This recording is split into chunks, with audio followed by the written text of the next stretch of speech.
Aujourd'hui, quand vous écoutez la plupart des gens sur les réseaux sociaux et je ne sais pas, même dans la vie de tous les jours, vous avez l'impression que c'est le monde qui est mauvais, mais ces personnes-là, elles sont bonnes.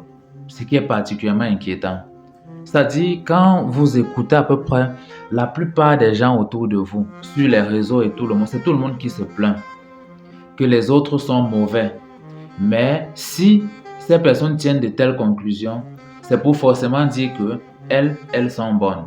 Mais ça, c'est pas inquiétant.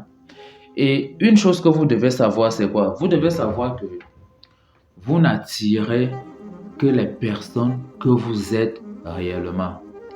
Vous n'allez jamais attirer ce que vous n'êtes pas.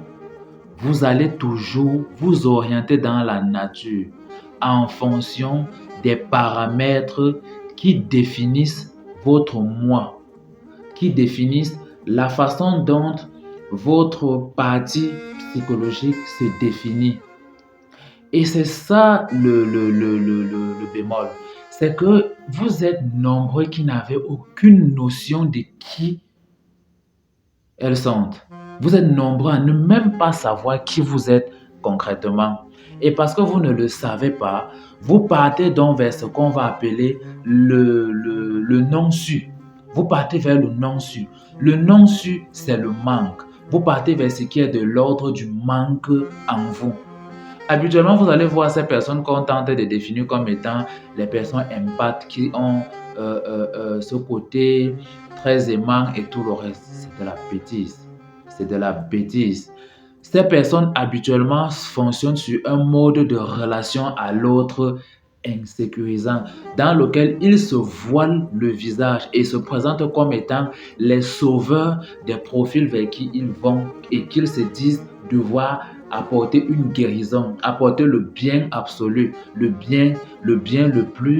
plus adapté possible qui pourrait amener ces personnes-là à être de meilleures personnes. C'est de la bêtise. C'est souvent de l'ordre du manque de connaissance de soi, d'un manque d'estime de soi également. Et quand on parle même d'estime de soi, d'autres vont encore mélanger l'estime de soi parce qu'il a trop confiance en lui. Il se dit que c'est ça l'estime. C'est un surestime de soi là-bas. Et quand on est dans le surestime de soi, on a toujours ce qu'on appelle un problème d'estime de soi. Et on pose des actes dans lesquels on n'est pas clairvoyant. Plus vous êtes clairvoyant, mieux vous vivez. Mieux vous êtes préventif, moins vous êtes inquiet, plus vous êtes adapté à tout ce qui se passe. Donc arrêtez de dire que ce sont les autres qui sont mauvais. Vous ne partez que vers l'état que vous êtes. Vous projetez dans le monde qui vous entoure la partie qui vous manque.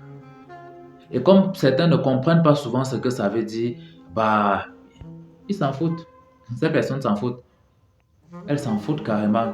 Et quand elles vont et vivent les échecs qui vont avec, elles finissent par dire c'est le monde qui est mauvais. Ce n'est jamais ces personnes-là, c'est le monde qui est mauvais. C'est toi qui es mauvais. C'est toi qui es mauvais, c'est toi qui ne vas pas bien. Parce que tu es mauvais, tu attires donc les profils qui correspondent à l'état de toi, tel que tu ne te sais pas. Tu attires les visages ou alors tu attires les profils qui sont correspondantes à la version de toi que tu ne sais pas, à la version de toi que tu as accumulée au fil de ton histoire et qui porte soit les traumas de ton enfance, les traumas de ton histoire, les blessures que tu as dû accumuler, la façon dont tu as dû être par le passé pour pouvoir survivre au contexte dans lequel tu te trouvais. Et à cause de ça, tu arrives demain, tu te dis que tu sais tout et tu te mets dans les conditions qui te blessent. Quand tu sors de là, tu dis que non, c'est les autres qui sont mauvais. Personne n'est mauvais, c'est toi qui es mauvais.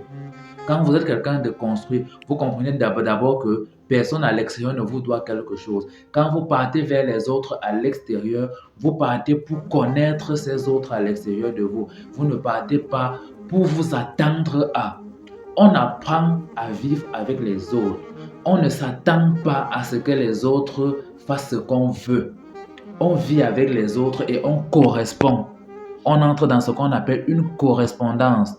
Et la correspondance advient. Elle commence à être à partir du moment où vivre avec l'autre vous permet d'anticiper sur certaines actions. À partir de là, vous commencez à voir que l'autre devient un objet de connaissance dont vous commencez à avoir les accès. Mais vous ne devez jamais résumer l'autre au peu de connaissances que vous avez de cet autre-là. Parce que à jamais on ne saisit l'autre totalement. On a toujours un bout de l'autre qui est la conscience qu'on se fait de l'autre. On n'a jamais l'autre absolument. On a un bout de l'autre, mais jamais totalement l'autre. Parce que l'autre va toujours nous échapper en ce sens que l'autre est cette partie consciente qui sait ce qu'elle sait que moi je ne sais pas. Parce que quand vous regardez quelqu'un, vous savez quelque chose de la personne et vous ne savez que la version de la personne que vous vous êtes faite. Donc vous ne savez pas l'autre. Il va falloir donc apprendre à savoir l'autre. Et c'est ça. Il faut éviter de vous mentir et de nous traîner dans tout un brouhaha possible. C'est fatigant.